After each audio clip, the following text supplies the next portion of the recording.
설명은요. 오전에 학부모 설명회는 이제 초등 또는 신입생 부모님들을 이제 위해서 커리큘럼 설명이 조금 있고 공부법에 대해서 했다면 이 오후 설명회는 제가 입시, 변하는 입시 부분에 좀 더 초점을 맞춰서 하고 있습니다, 어머님.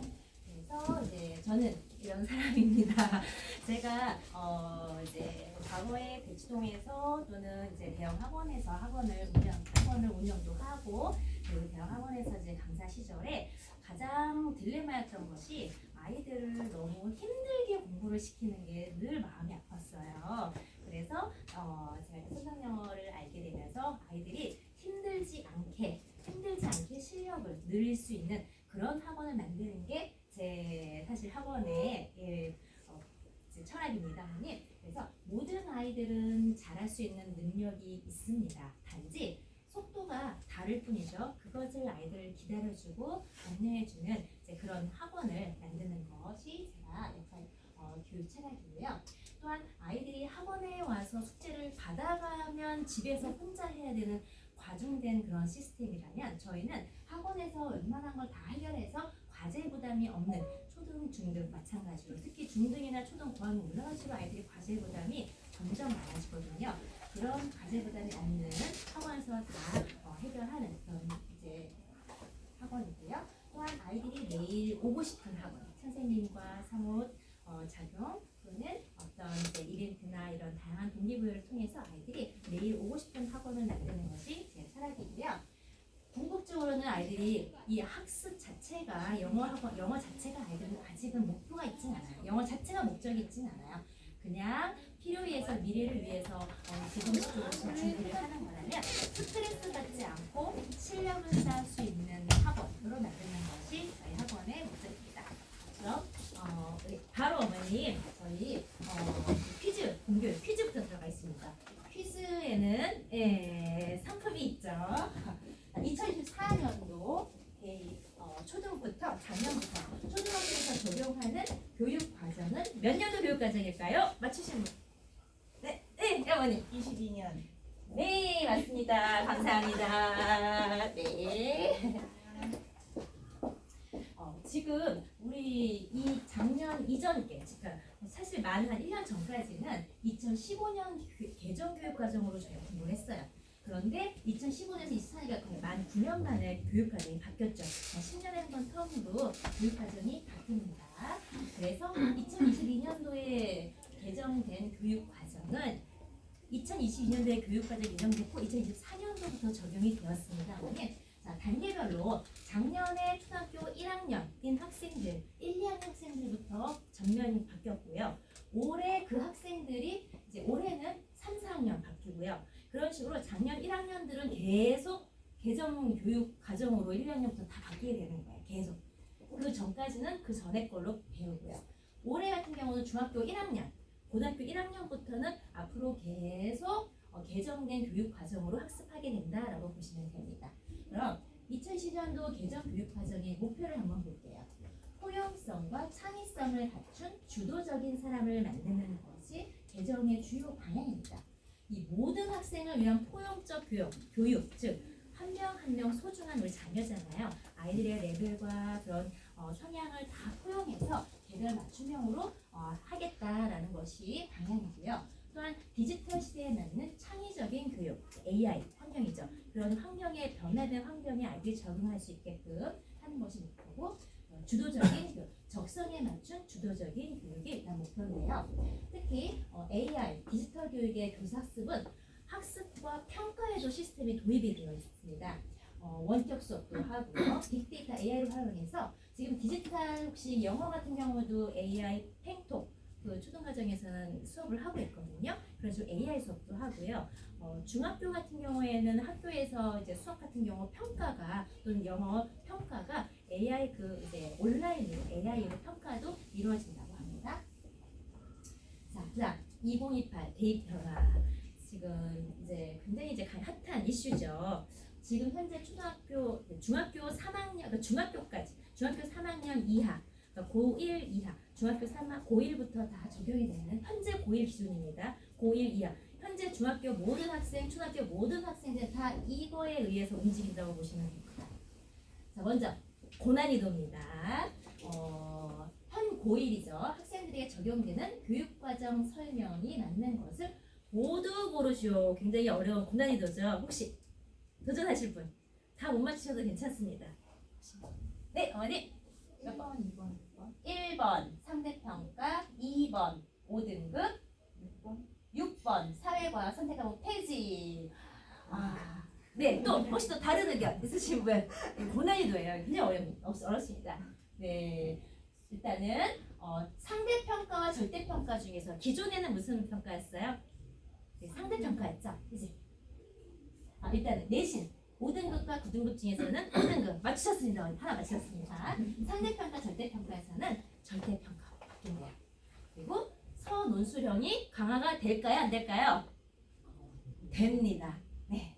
그리고 사회과학 선택 과목이 폐지됩니다. 네, 어머니 두 개 맞추셨어요. 아우 축하드립니다. 네. 자, 그러면 어떤 식으로 발표인지 자세하게 보겠습니다. 국어 같은 경우 공통 과목이 있고 선택하는 과목이 있어요. 그런 게 없이 다 똑같이 모든 학생들이 선택 없이 문학, 화자, 화법과 언어, 독서, 작문 다 해야 됩니다. 선택 없습니다. 수학은요, 심화 과목이 대수, 미적분, 확통이 선택 과목으로 되어 있고 공통 과목 수원, 수투만 합니다. 그래서 이것 때문에 이제 이과가 불리해지는 거 아니냐 이런 말이 있지만 실제로 난이도는 더 높아져서 꼭 불리하지는 않습니다. 영어는 변함없고요. 한국사 변함없습니다. 탐구 여기 보세요. 탐구는 보통 이과면은 과탐 중에서 두 과목을 선택할 수 있었어요. 물화생지 중에 선택 없이 공통과학, 통합과 사회도 문과 같은 경우에는 이제 사회 네 과목 중에 두 개를 선택하면 됐거든요. 그 중에서 그런 것이 없이 통합사회 다 똑같이 우리 예전에 학력평가나 이런 시절 모든 과목 똑같이 맞죠? 그런 식으로 통합으로 다 가고 있고요. 제2외국어 직업은 이렇게 바뀌었고요. 자, 통합사학, 통합과학이 예시문학인데요. 통합이기 때문에 사회 한 지문에 역사와 지리가 다 한 번에 통합으로 보고요. 과학도 이런 식으로 통합으로 문제가 보고 굉장히 문제가 어려워지는데 단순한 팩트를 체크한 게 아니라 이해와 이거를 해석하는 그런 능력을 더 준다고 생각하시면 됩니다. 융합된 그런 문제가 나오고요. 2028 개편의 가장 핵심 내신 5등급제 많이 들어보셨죠? 혹시라도 헷갈리실까봐 수능의 9등급제는 그대로 유지됩니다. 내신만 5등급제로 되는 거예요. 그래서 내신이 우리가 기존에 1등급이 4%고 2등급이 7%, 요거 합한 게 한 11%였죠. 이게 1등급 무조건 10%, 그다음에 2등급이 24%, 누적 34%인데 거의 3, 4등급이죠. 3, 4등급까지. 그래서 요걸 보시면은 과거에 우리가 한 2등급 정도 안에는 들어야 인서울 간다라는 그런 말 혹시 들어보셨는지 모르겠는데 다시 말씀드리면 이제는 1등급을 무조건 해야 인서울의 대학교에 들어갈 수 있다라고 생각을 하시면 됩니다. 그러면 이 5등급, 9등급에서 5등급으로 바뀌고 그다음에 요것도 전 과목이 절대평가, 상대평가, 예체능 제외하고 절대평가, 상대평가를 같이 표기하게 되어 있어요. 절대평가도 있고 상대평가도 있습니다. 이 내신이 5등급제라고 했는데 이 안에 보시면 1학년 때는 공통국어, 공통수학, 공통영어를 다 하고요. 2학년, 3학년 때부터는 심화 선택 과목을 할 수가 있습니다. 그때 심화 선택 과목으로 들어갑니다.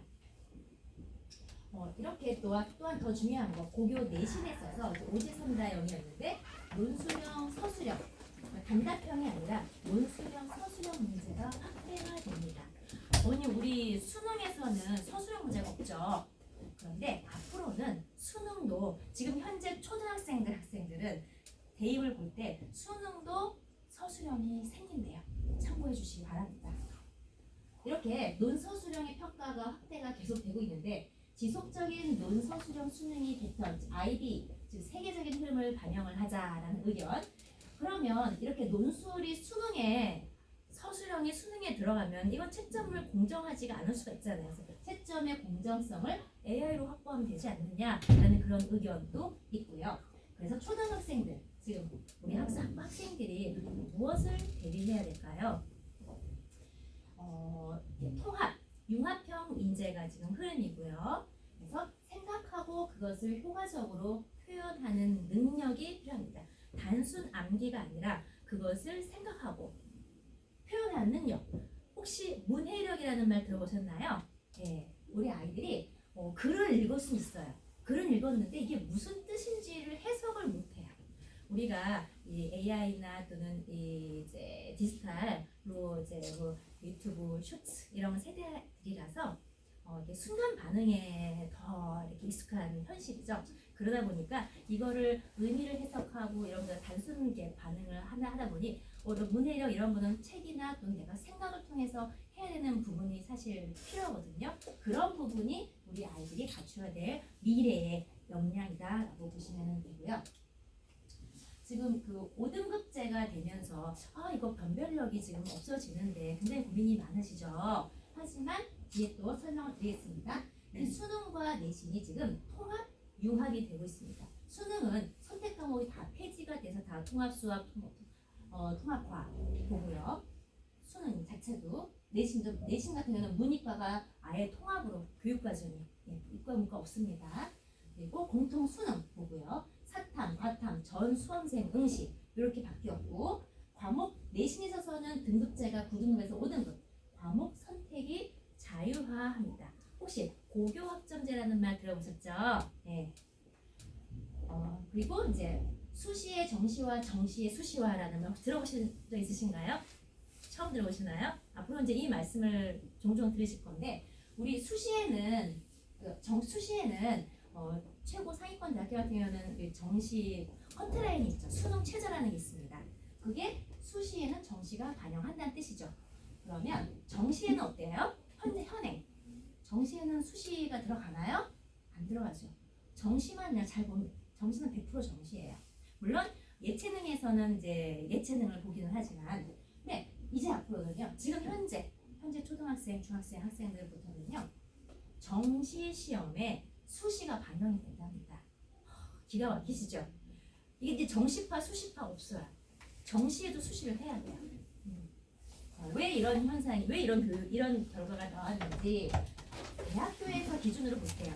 모든 대학교는 본인 각자 대학교의 인재상에 맞는 최적의 학생을 뽑는 게 목표예요.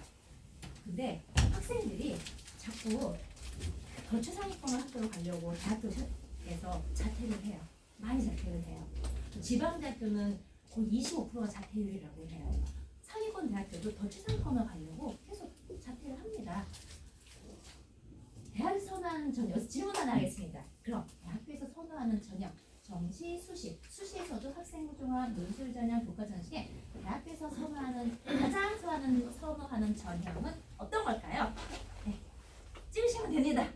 어머니, 논술 전형. 또 다른 의견. 학생부. 네, 맞습니다. 어머니. 네. 학생부 수시 중에서도 학생부 종합 전형, 물론 논술 전형도 나쁘지 않은데 학생부 종합 전형의 학생들 가장 생각나요. 먼저 이 비율을 보세요. 정시가 보통 이제 우리가 이거 법을 정해져 있어요. 40%를 무조건 정시로 뽑게 돼 있습니다. 근데 이 정시생의 합격생 중에서 재수생의 비율이 상위권 대학교 기준입니다. 70에서 80%. 연대 같은 경우 작년 기준 80%가 정시에서 다 재수생들이 정시에 들어갔어요. 그리고 나머지 한 20% 정도가 특목 자사고 아이들. 그럼 일반고에서 정시로 갈 수 있는 확률은 아주 드뭅니다. 거의 희박합니다. 네. 일단 이거는 수능만 점수로만 뽑죠. 학교에서도 아이의 특성 직업별로 없어요. 아이가 올해 좋은 대학교를 갔다고 칠게요. 우리가 볼 때. 근데 본인이 한 문제만 더 맞췄으면 더 좋은 대학교 의과를 갈 수 있었어. 그럼 이제는 N수생이라고 그러죠. 재수 3수라고 안 해요. 재수 필수 4학년이라고 해요. 4학년. 우리 고등은 4학년이라고 해요. 그런 식으로 다시 또 도전을 하는 경우도 종종치 않고 의대 또 가려고 걸쳐놓고 그래서 자퇴 비율이 너무 높은 거예요. 이 정시생들이 학교체에서는 또 뽑아야 되니까. 왜냐면은 이제 다니다가 뽑는 애들은 이제 중간에 또 이제 편입으로 뽑아야 되는 힘든 거죠. 그래서 이 정시를 축소하자. 학교 재량이 전혀 반영이 되지 않는 비율이거든요. 근데 수시는 이거는 대학교에서 학생부 종합전형이니 뭐니 면접이니 이것저것 해서 학교가 원하는 인재상의 학생을 뽑는 거예요. 자퇴 비율이 거의 없어요. 네. 학생들도 자신의 진로 적성에 맞는 학교를 선택한 거잖아요. 그리고 일단 수시는 정해져 있어요. 다시 도전해도 그 이상 달라지지 않습니다. 그렇죠? 그러니까 의미도 없어요. 정시는 조금만 더 하면 방학이 가능하잖아요. 그래서 대학에서는 정시보다 수시를 더 선호하고 있다. 그래서 이거 30%로 축소하자는 의견이 올해 막 나오고 있어요. 네. 자, 초등학생이 놓인 현실. 중장기 국가교육 발전 주요 계획안이라는 말이 있습니다. 우리가 보통 교육은 다 10년 다 내다보고 하잖아요. 향후 10년간 미래의 교육 방향성을 제시했어요. 앞으로 모든 교육은 이거에 발맞춰서 변화가 될 겁니다.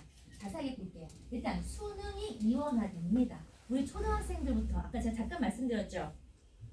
수능에서 논술형이 들어간대요. 이제 초등학생부터는.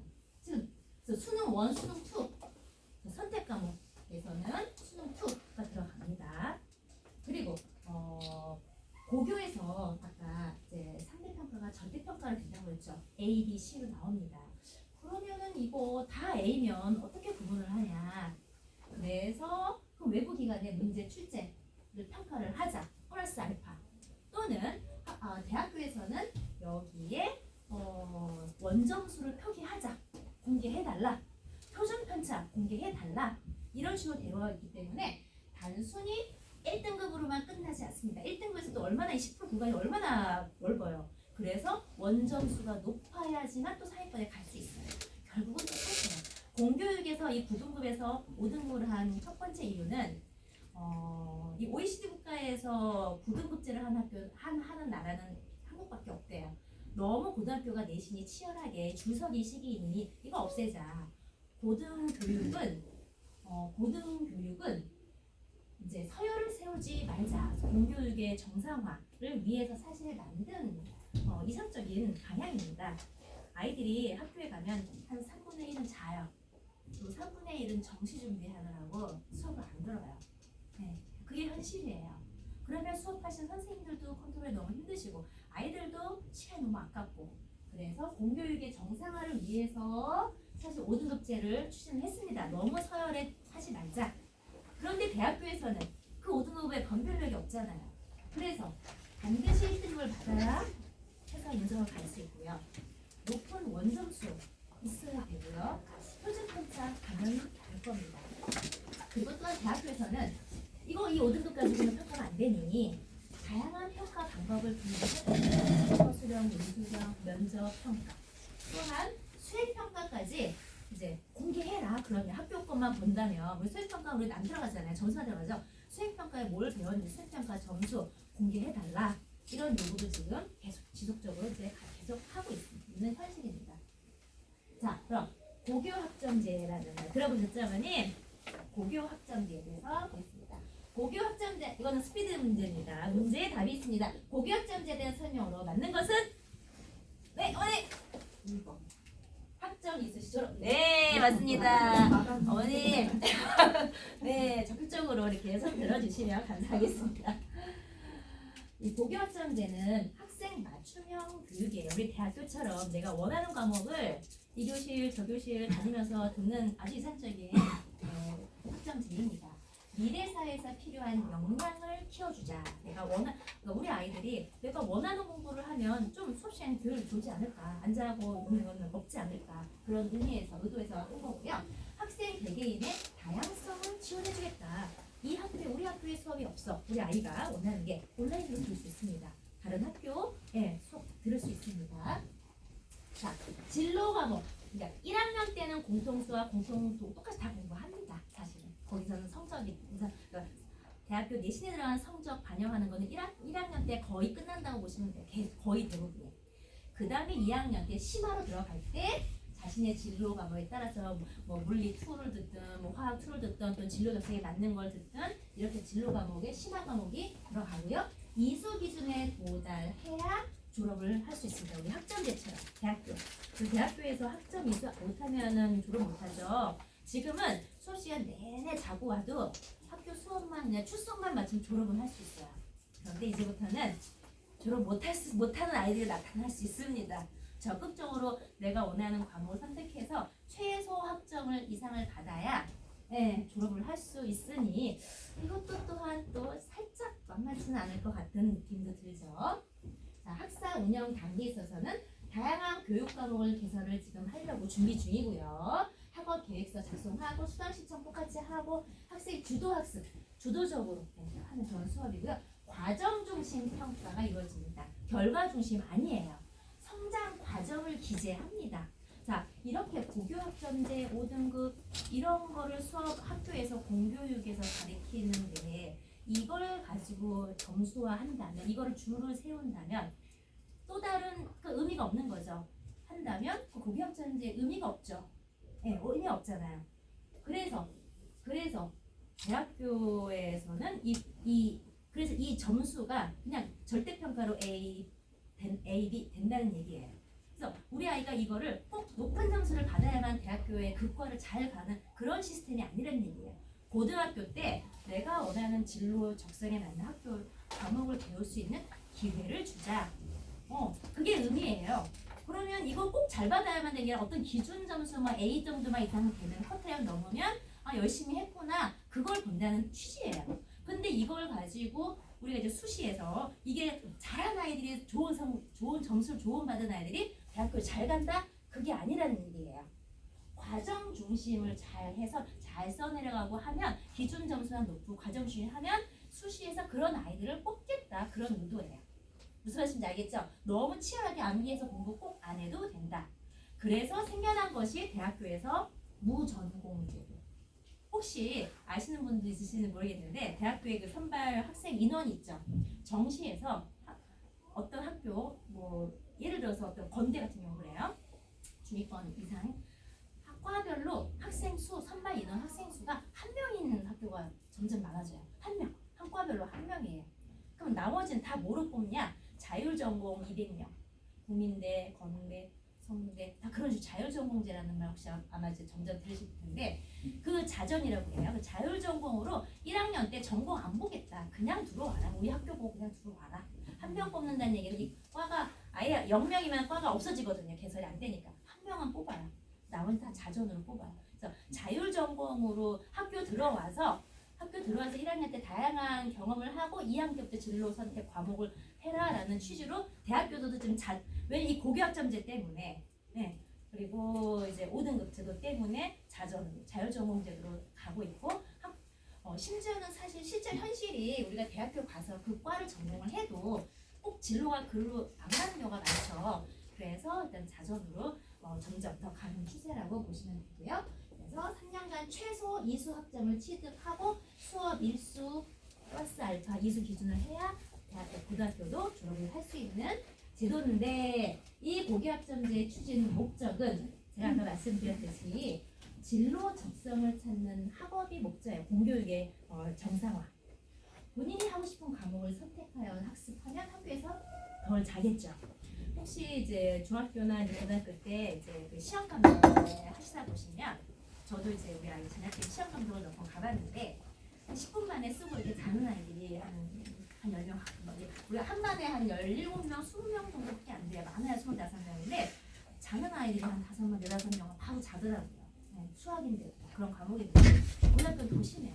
그래서 정말로 학교에서 애들 덜 자게 하려고 고교학점제 추진한 거예요. 그러면 내가 1학년 때 어떤 진로를 해서 했다가 2학년, 3학년 때 바뀔 수 있죠. 바뀐 거에 대한 페널티는 없습니다. 바뀔 수 있죠. 하지만 바뀌면 바뀐 대로 그에 맞는 활동을 해야지 유리합니다. 그런데 이제 현실적으로 지금 공교육에서는 학교별로 개설된 모든 학교가 모든 과목을 다 개설할 수가 없죠. 그 학생 수 분산되면 성적도 안 나와요. 그래서 특목고 자사고에는 그런 심화 과목들이 조금 더 상위권 대학교가 원하는 그런 이제 심화 과목이 많이 개설되기 때문에 특목고 자사고 외고로 쏠림 현상이 있을 수 있습니다. 이건 현실입니다. 그리고 하지만 내 아이가 이제 주변의 학교를 선택을 할 때 꼭 특목고 자사고가 아닌 경우에 진로가 아니라 적성, 우리 아이의 적성에 맞는 그런 개설 과목이 된 뭐 미술 특성화라든지 뭐 과학 중점 학교라든지 그런 학교들이 있어요. 그런 것을 주변에 찾아보시고 적성에 맞게 선택해 주시면은 유리하겠죠. 그리고 이제 문이과가 통폐합되고 아까 말씀드린 대로 대학교도 무전공 제도로 가는 게 현실적으로 당면한 문제고요.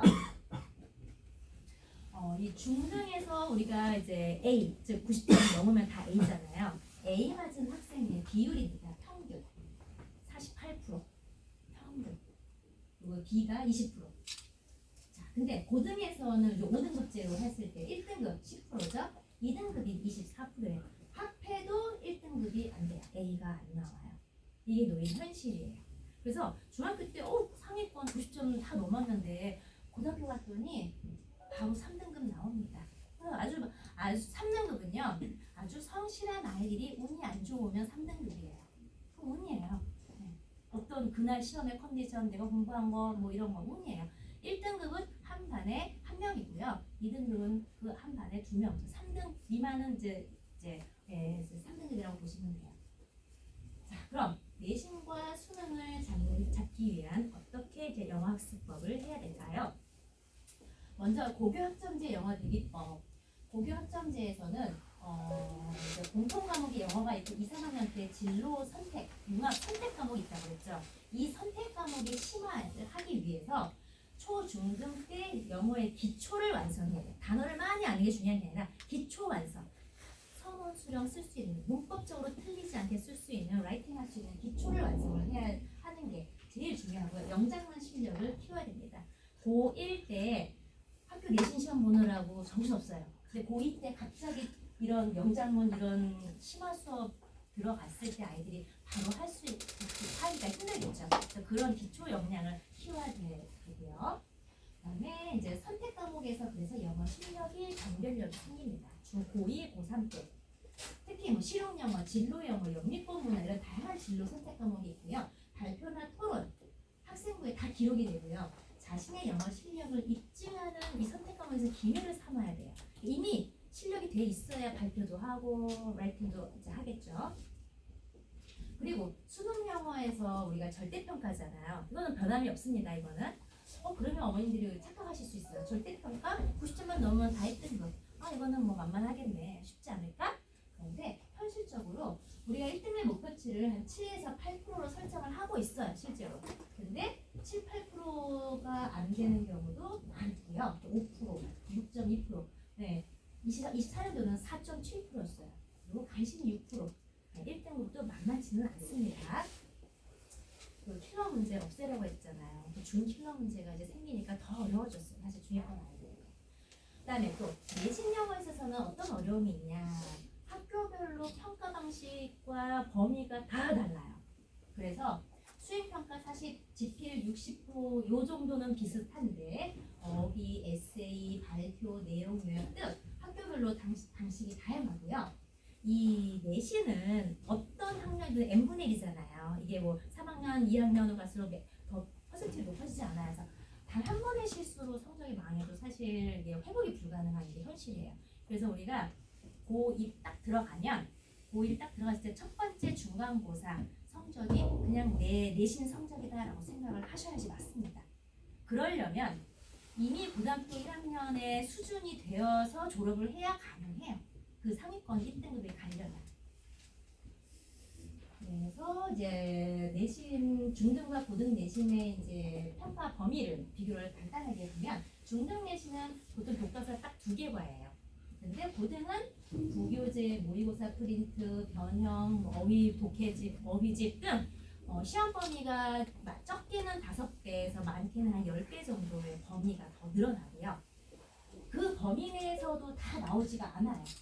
문제 난이도는 교과서에서 충실하게 모든 시험지에 있는 모든 어휘가 안 배운 어휘는 나오지 않아요. 시험 문제 자체에서도 중학교는요. 고등학교는요. 어휘는 전 범위 제한이 없어요. 고등학교의 내신 시험이. 네. 그래서 지문 해석할 때 내가 모르는 어휘가 있어서 해석이 안 돼서 고지선당에서 막히는 경우도 종종 있고요. 부분 점수 거의 없습니다. 네.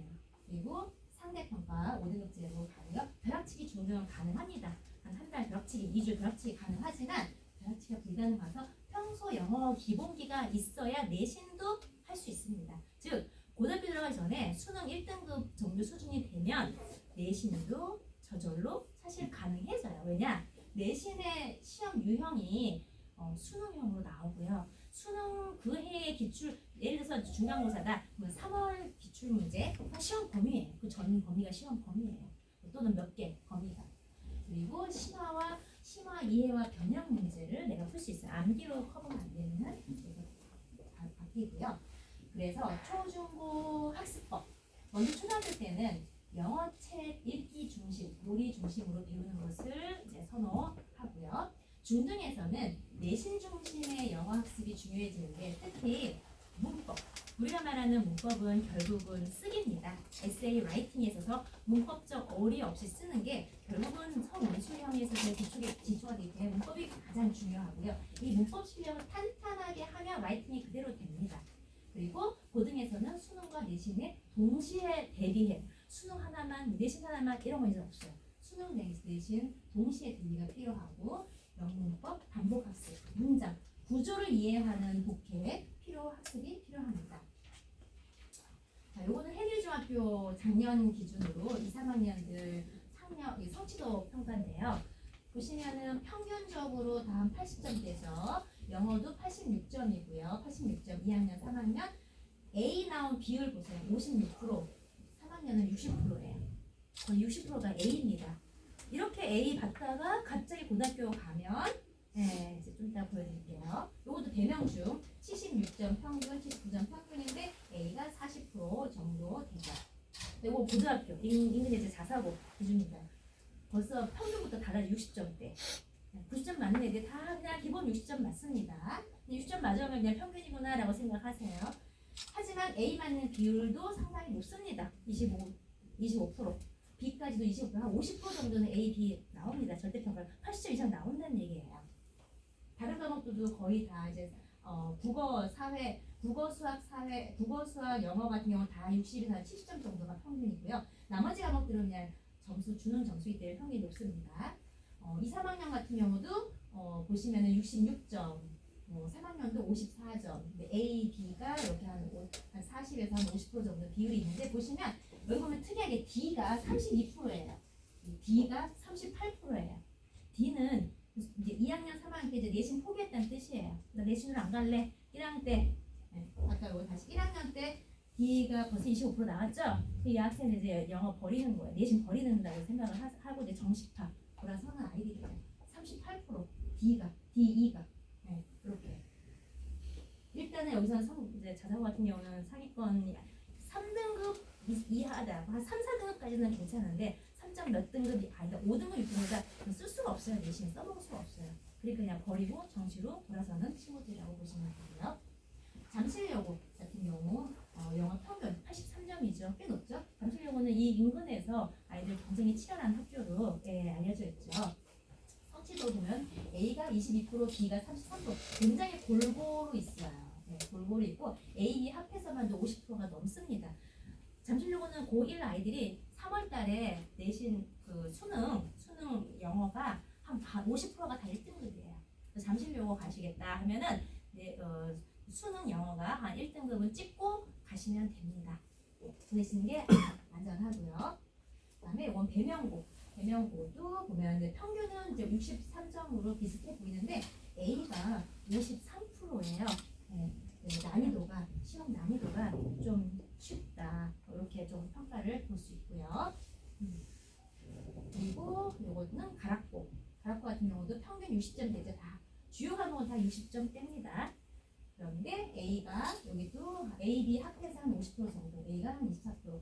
여기 표준 편차가 보이시죠? 이런 표준 편차까지도 학교별로 얼마나 쉽게 냈느냐, 이 학교가 얼마나 이제 A 분포에 이건 절대평가 90점 맞은 학생인데 이 이제 표준 편차까지 다 대학교에서는 보겠다, 학교별로 보겠다 지금 이러고 있습니다. 이거는 송파 지역 고등학교의 졸업생의